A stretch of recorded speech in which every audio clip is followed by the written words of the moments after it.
Hello അസ്സാം വലൈക്കും. Welcome to YouTube channel. നമ്മൾ ഉണ്ടാക്കുന്നത് ഒരു പരിഷ്കാരി പഴംപൊരിയാണ്, അതായത് ഒരു ബ്രോസ്റ്റഡ് പഴംപൊരിയുടെ റെസിപ്പിയാണ് കേട്ടോ. അപ്പോൾ നമ്മുടെ വീഡിയോക്ക് മുന്നേ നമ്മുടെ ചാനൽ ആദ്യമായിട്ട് കാണുന്നതാണെങ്കിൽ ഒന്ന് സബ്സ്ക്രൈബ് ചെയ്യുക, തൊട്ടടുത്തുള്ള ബെല്ലൈക്കൺ ക്ലിക്ക് ചെയ്യുന്നത് ഓൾ ഓപ്ഷനും കൊടുക്കുക കേട്ടോ. എന്നാൽ മാത്രമാണ് ഞാൻ പുതിയ വീഡിയോ നോട്ടിഫിക്കേഷൻ നിങ്ങൾക്ക് കിട്ടുള്ളൂ. അതുപോലെ തന്നെ സ്കിപ്പ് ചെയ്യാതൊന്ന് കാണാൻ വേണ്ടി ശ്രമിക്കാം. ഇനി നമുക്ക് എങ്ങനെയാണ് ഈ ബ്രോസ്റ്റഡ് പഴംപൊരി ഉണ്ടാക്കാൻ നോക്കാം. അപ്പോൾ നമ്മളിന്നും ഒരേപോലത്തെ പഴംപൊരി ഉണ്ടാക്കുക. അപ്പോൾ ഇതൊരു വെറൈറ്റി ആയിട്ടുള്ളൊരു പഴംപൊരിയാണ്. അപ്പോൾ അതിനായിട്ട് ഞാൻ 2 പഴം എടുത്തിട്ടുണ്ട്. അപ്പോൾ പഴുത്ത പഴമാണ്, പക്ഷേ നമ്മളെ തൊലിയൊക്കെ കറുത്ത് നല്ല പഴുത്തതുണ്ടല്ലോ, അതെടുക്കരുത് കേട്ടോ. അതെടുക്കുമ്പോൾ നമ്മൾ കട്ട് ചെയ്യുമ്പോൾ പൊടിഞ്ഞു പോകുമല്ലോ, അത് നമുക്കിത് പറ്റില്ല. നമ്മൾ പഴുത്ത് തുടങ്ങിയിട്ടുള്ള പഴം വേണം എടുക്കാൻ. നമ്മൾ പിടിക്കുന്ന സമയത്ത് കട്ട് ചെയ്തിട്ട് പിടിക്കുന്ന സമയത്ത് പ്ലിംനാവില്ലേ, അത് ആ രീതിയിലുള്ളത് വേണ്ട കേട്ടോ. ഈ ഒരു രീതിയിൽ നമ്മൾ നീളത്തിൽ കട്ട് ചെയ്തെടുത്തിട്ടുണ്ട്. നിങ്ങൾക്ക് നീളത്തിലുണ്ടെങ്കിൽ 1-2 പീസാക്കിയിട്ടും കട്ട് ചെയ്തെടുക്കാം കേട്ടോ, അതിന് കുഴപ്പമൊന്നുമില്ല. ഇനി നമ്മളൊരു ബൗൾ എടുത്തിട്ടുണ്ട്. ആ ബൗളിലേക്ക് 1 കപ്പ് മൈദയാണ് ആദ്യം ഇട്ട് കൊടുത്തത്. ഇനി നമുക്ക് വേണ്ടത് ഒരു 1/2 കപ്പ് അരിപ്പൊടി, അതും ഇട്ട് കൊടുത്തതിന് ശേഷം ഇനി നമുക്ക് വേണ്ടത് 1 ടേബിൾ സ്പൂണ് കോൺഫ്ലോർ ആണ് കേട്ടോ. കോൺഫ്ലോർ ഇട്ട് കൊടുക്കുക. ഇനി നമുക്ക് വേണ്ടത് ഒരു 1/2 ടീസ്പൂണോളം മഞ്ഞൾപ്പൊടി, അതും ഇട്ട് കൊടുത്തതിന് ശേഷം ഇനി നമുക്ക് വേണ്ടത് പഞ്ചസാരയാണ്. അതിനാവശ്യമുള്ള പഞ്ചസാര ഇട്ട് കൊടുക്കുക. നമ്മൾ പഴം എത്രത്തോളം മധുരം ഉണ്ടോ നോക്കിയിട്ട് അതിനനുസരിച്ചിട്ട് പഞ്ചസാര ഇട്ട് കൊടുക്കുക. ഇനി നമുക്ക് വേണ്ടത് നുള്ള ബേക്കിംഗ് പൗഡറാണ് കേട്ടോ. അത് ഓപ്ഷനിലാണ്, നിങ്ങൾക്ക് ഇഷ്ടമുണ്ടെങ്കിൽ ചേർത്താൽ മതി, അല്ലെങ്കിൽ ഒരു നിർബന്ധമില്ല.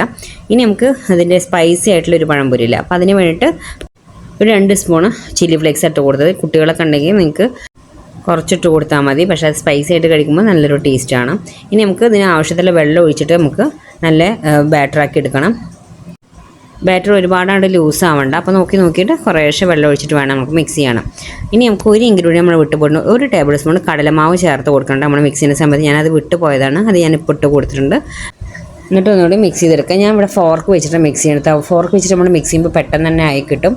നിങ്ങൾക്ക് നിങ്ങളെ സൗകര്യം പോലെ എങ്ങനെ ചെയ്യുക, ഫോർക്ക് ആകുമ്പോൾ നല്ല എളുപ്പത്തിൽ കിട്ടും കേട്ടോ. അപ്പോൾ നമ്മളെന്താ മിക്സ് ചെയ്ത് കട്ടകളില്ലാതെ ആക്കി എടുത്തിട്ടുണ്ട്. ഇനി നമുക്ക് വേണ്ടത് ബ്രെഡിൻ്റെ പൊടിയാണ് കേട്ടോ. ഈ ബ്രെഡിൻ്റെ പൊടി നിങ്ങൾക്കുള്ള കയ്യിലില്ലെങ്കിൽ കോൺഫ്ലെക്സ് ഉണ്ടെങ്കിൽ അതെടുത്താലും മതി കേട്ടോ. കോൺഫ്ലെക്സ് ഉണ്ടെങ്കിൽ അത് കൈ വെച്ചിട്ടൊന്ന് പൊടിക്കുക, അതെടുത്താലും മതി. അതില്ലെങ്കിൽ നിങ്ങൾക്ക് ബ്രെഡിൻ്റെ പൊടി എടുക്കാം. ഏതാ നിങ്ങളുടെ കയ്യിൽ ചെയ്തെടുത്താലും കുഴപ്പമൊന്നുമില്ല കേട്ടോ.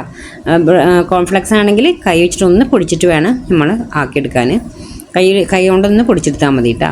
മിക്സിയിലൊന്നും ഇടേണ്ട ആവശ്യമില്ല. കൈ കൊണ്ടൊന്ന് പൊടിച്ചതിന് ശേഷം നമ്മൾ ഇതുപോലെ തന്നെ ഈ ബ്രെഡ് പൊടി മുക്കിയെടുക്കുന്ന പോലെ തന്നെ കോൺഫ്ലെക്സിൻ്റെ പൊടിയിൽ മുക്കിയെടുത്താൽ മതി കേട്ടോ. അപ്പോൾ നമ്മൾ ഒന്ന് മുക്കിയെടുത്തിട്ടുണ്ട്.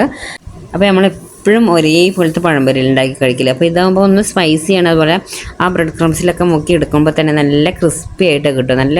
നല്ല ടേസ്റ്റാണ് ഉണ്ടാവുക. ഒരു വെറൈറ്റി ആയിട്ടുള്ളൊരു പഴംപൊരിയാണ് കേട്ടോ. അപ്പോൾ ഞാൻ എല്ലാ പഴവും ഇതുപോലെ ആക്കിയെടുത്തിട്ടുണ്ട്. അപ്പോൾ നമ്മളതിവിടെ മാറ്റി വെച്ച് ഇനി നമുക്ക് ഒരു പാൻ ചൂടാക്കാൻ വെക്കണം. പാൻ ചൂടായതിനു ശേഷം എണ്ണ ഒഴിച്ച് കൊടുക്കുക.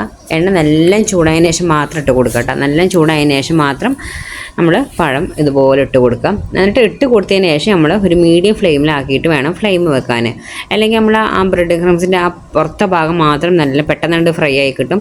നമുക്ക് ഉള്ളിൽ പഴമൊക്കെ ഒന്ന് സെറ്റ് ആവേണ്ടേ. അപ്പോൾ അത് സെറ്റ് ആവണമെങ്കിൽ ഒരു മീഡിയം ഫ്ലെയിമിലിട്ടിട്ട് നമ്മൾ തിരിച്ച് മറിച്ചിട്ട് എടുത്തിട്ടാൽ മതി കേട്ടോ.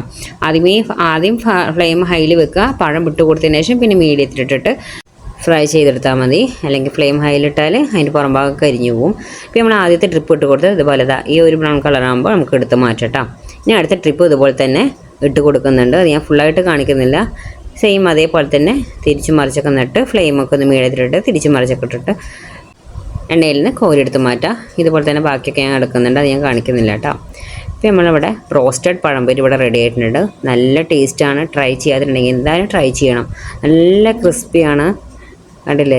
നമ്മൾ പിടിക്കുമ്പോൾ നമ്മൾ ചിപ്സൊക്കെ പിടിക്കുന്ന പോലെ തന്നെ ഉണ്ടാവും. അപ്പോൾ പൊട്ടിക്കുമ്പോൾ നല്ല ക്രിസ്പി സൗണ്ട് നമുക്ക് കേൾക്കാം. ആ അരിപ്പൊടിയൊക്കെ ഇട്ടുകൊണ്ടെങ്കിൽ ഭയങ്കരമായിട്ട് ക്രിസ്പി ഉണ്ടാവും. നമ്മൾ നുറുക്ക് കഴിക്കണ ഫീൽ ഉണ്ടാവും. അപ്പോൾ നല്ല സ്പൈസിയാണ് കഴിക്കാൻ, നല്ല മധുരം ഉണ്ടാവും. അതിൻ്റെ കൂടെ തന്നെ നല്ല സ്പൈസി ഉണ്ടാവുക. അപ്പോൾ വെറൈറ്റി ആയിട്ടുള്ളൊരു പഴംപൊരിയാണ്. ഇതുവരെ ട്രൈ ചെയ്യാത്തവരുണ്ടെങ്കിൽ എന്തായാലും ട്രൈ ചെയ്ത് നോക്കണം. കുട്ടികൾക്കൊക്കെ ഒരുപാട് ഇഷ്ടമാവും. അപ്പോൾ അത്ര നമ്മുടെ വീഡിയോ ലൈക്ക് ചെയ്യാനും ഷെയർ ചെയ്യാനും കമൻറ്റ് ചെയ്യാനും സബ്സ്ക്രൈബ് ചെയ്യാനും മറക്കരുത്. Okay, bye bye, thank you.